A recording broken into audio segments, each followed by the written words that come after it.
Right now, as we speak, the third round of the 2017 NFL Draft is taking place in the city of Philadelphia, Pennsylvania. And as I've viewed the first couple rounds, now on day two, it looks like an electric environment, a fun place to be, and a situation where Philly as a city is knocking it out of the park as a host for the draft. Now, I understand that there's a lot of talks of where it's going to go next, not confirmed for next year, even though a lot of thoughts are that LA is a clear connection for the 2018 draft with now two teams in Los Angeles, California. But it's of my opinion that what we've seen so far from Philly, there's no reason to move it at all. Check out the beginning of round one yesterday with the commissioner, not exactly the most popular man in the room, taking the stage to welcome us to the 2017 draft and Philly's appropriate response. To start the draft in 2017.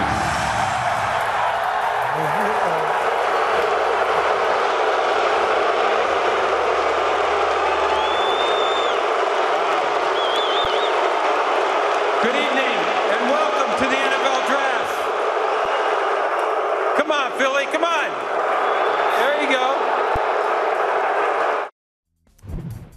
Kamish is a very, very rich man, richer than most of the people there showering him with booze, but that's gotta sting for the Kamish, right?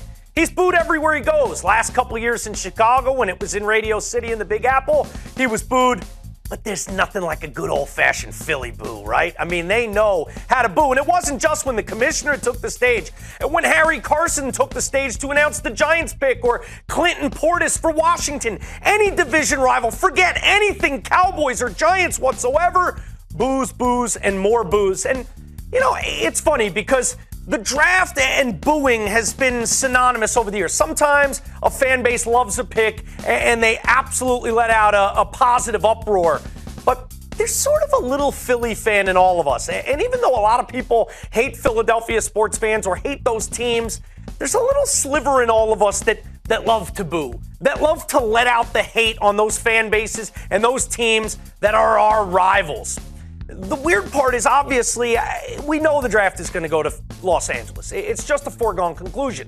The NFL is putting some roots down in Los Angeles now with a couple teams, and the glitz and glam of the draft being there in the future is inevitable. But it's already got Hollywood, and we saw when the draft was in Radio City, the Big Apple is a show in its own right. I think Philadelphia is a perfect place. It embodies a sports city that loves its teams and is welcoming as a full-blown major city that can actually handle the accommodations of all the people that are there.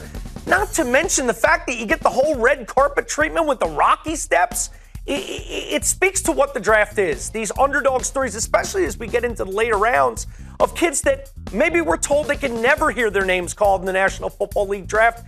And here they are making their way down the Rocky Steps to put on the jersey and hat of the new team that they're going to be playing for.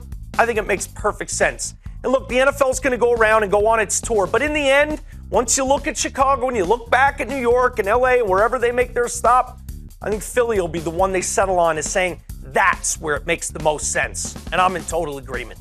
The best idea ever tonight, forget the tour. Just plant roots down in the city of brotherly love.